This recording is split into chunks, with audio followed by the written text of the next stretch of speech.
Thurgood Marshall was born on July 2nd, 1908 in Baltimore, Maryland. His father was a railroad porter and his mother was a schoolteacher. Thurgood grew up in a racially diverse, largely middle-class neighborhood in Baltimore called Druid Hill. He, like all other colored students at the time, attended segregated schools. In high school, Marshall was viewed as an above-average student and put his finely tuned skills of argument to use in becoming a star on the high school's debate team. Occasionally, Marshall would get in trouble in school for talking back in the classroom. His consequence was to memorize parts of the U.S. Constitution. Little did his teachers who served this punishment realize just how much this exercise would foreshadow into his later legal career. After graduating high school, Marshall attended Lincoln University in Pennsylvania, working a number of jobs to pay for his college tuition. Thurgood Marshall graduated with honors from Lincoln University and decided to continue his future education endeavors at Howard University Law School in Washington, D.C. While at Howard from 1930 to 1933, Marshall was influenced by many great legal scholars, especially Charles Houston, who developed and perfected methods for winning civil rights cases. After graduating from Howard, Marshall took and passed the Maryland bar exam, allowing him to begin practicing law in Baltimore in 1938. While Marshall began making a name for himself as a lawyer, he served on the council for the Baltimore branch of the National Association of the Advancement of Colored People, also known as the NAACP. In 1935, Marshall successfully attacked segregation and discrimination in education when he became an active voice and participant in the desegregation of the University of Maryland Law School. Marshall tackled this case hard because he had built up a passion towards this issue, being that he had recently been denied admission into the University of Maryland Law due to the color of his skin. Marshall married Cecilia Suvat, who he met when joining the NAACP. They had 2 sons together, Thurgood Jr. and John Marshall. A major milestone for Thurgood Marshall came in 1938, when he was admitted to practice before the U.S. Supreme Court, the U.S. Circuit Court of Appeals for the 4th, 5th, and 8th Circuits, and the U.S. District Court for the Eastern District of Louisiana.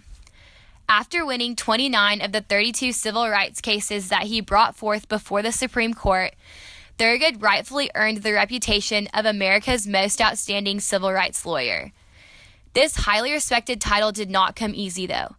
Many people during this time period disagreed with Marshall and his aides, some so much to the point that they were threatened with death in the lower courts of some southern states.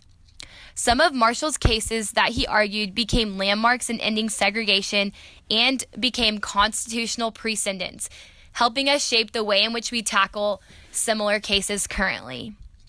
Some of the most famous cases include Smith v. Allwright in 1944, which gave African Americans the right to vote in Democratic primary elections. Morgan v. Virginia in 1946, which outlawed the state's policy of segregation as it applied to bus transportation between different states. Out of all, the most famous was Brown v. Board of Education in 1954, which outlawed segregation in public schools.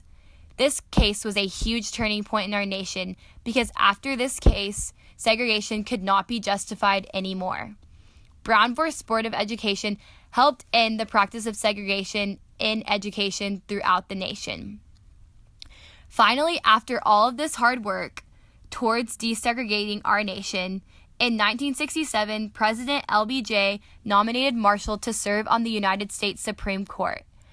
On October 2, 1967, Marshall was sworn in as a Supreme Court justice, being the first African American to serve on our nation's highest court. Throughout Marshall's 24-year tenure on the Supreme Court, his views and voice stayed exemplifying our U.S. constitutional values, in that he always supported rulings upholding a strong protection for individual rights. Thurgood died on January 24, 1993, at the age of 84. Thurgood Marshall's legal victories gave way to the progression of equal opportunities for all African Americans. His successful and meaningful career is a perfect example of the opportunities of American democracy. Marshall stands among influential historical figures such as MLK Jr., and Malcolm X, and being one of the greatest, most influential figures of the American Civil Rights Movement. Although he may be the least known figure out of the three, he is arguably the most instrumental in the movement towards racial equality. An obituary following the death of Marshall reads, quote, "We make movies about Malcolm X. We get a holiday to honor Dr. Martin Luther King Jr., but every day we live out the legacy of Justice Thurgood Marshall." End quote.